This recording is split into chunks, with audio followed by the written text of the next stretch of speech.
in actual experience, we see that depending on the quality of the company, the market tends to oscillate around the value in slightly different ways for different companies. For instance, a really high quality company with very good long term prospects, good management, and a stable business outlook and good business economics would generally, when it gets overvalued by a significantly larger percentage than a poorer quality company.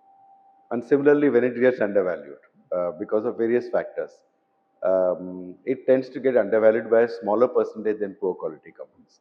So if you take like the best quality of company in the market, something like let us say HDFC Bank, which has had a very long track record of good growth and good management, and generally viewed very positively by investors.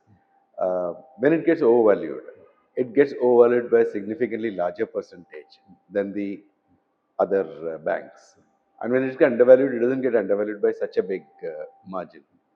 But a poorer bank, let's say, which has a choppy history, let's say like uh, a public sector bank which has done poorly at some points of time, would typically get undervalued by a significantly larger percentage and would get overvalued by a smaller percentage.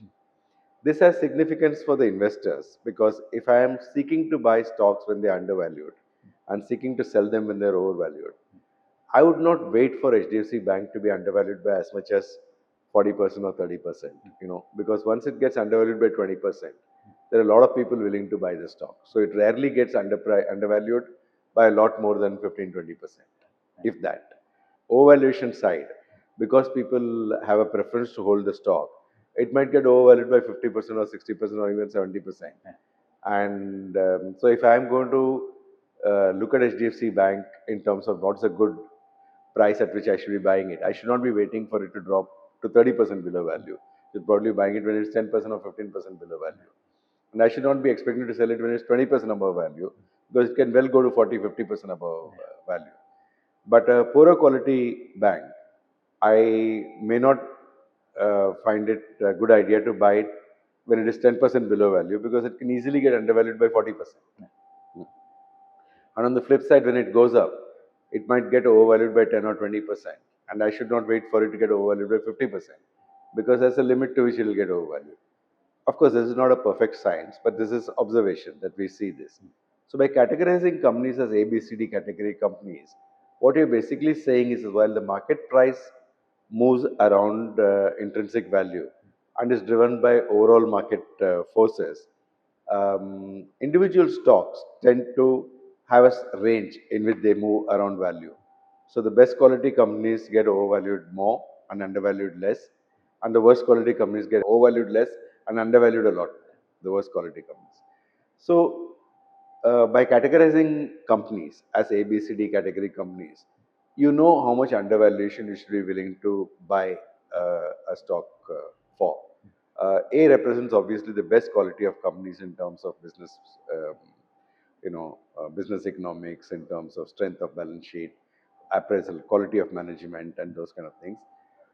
D is probably category of companies that you never want to buy, even if they are undervalued by a very significant margin. So essentially, to a large extent, the numbers that a company reports over the years is an indicator of the quality of the management. You know, so obviously businesses are run to generate earnings on the capital.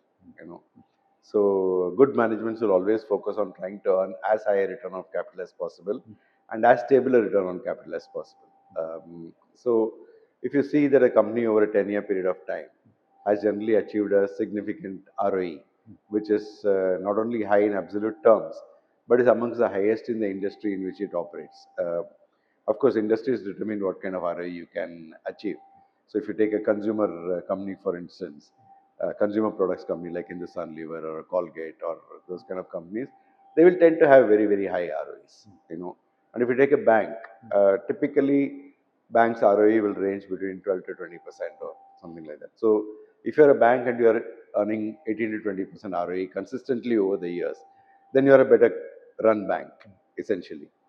Plus, there are setbacks which the company suffers when the industry goes through a bad phase, and some industries are more cyclical than others.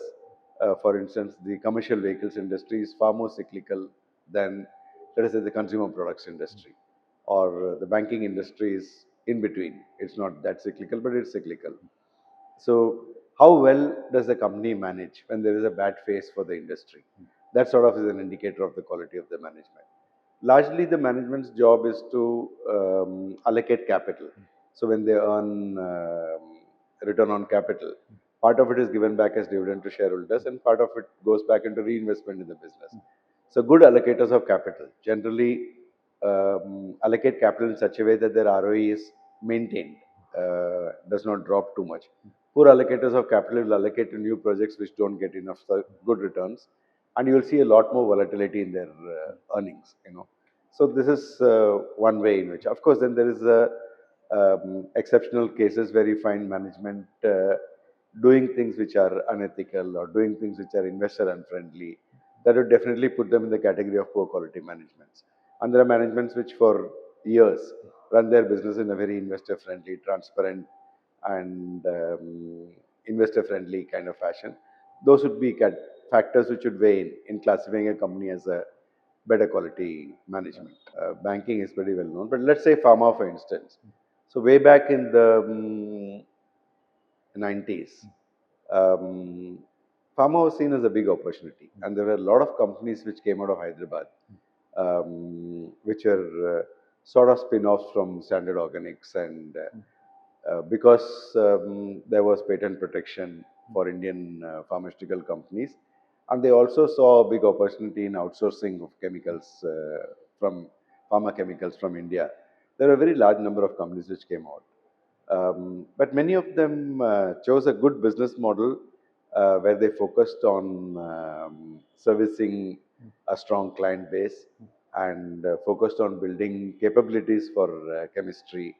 Uh, and others just focused on whatever product was popular at that point of time, which basically meant that you would make profits for a few years, but when inevitably chemical prices fell, for instance, unlike, let us say, products like steel or cement, where the prices tend to remain within a range.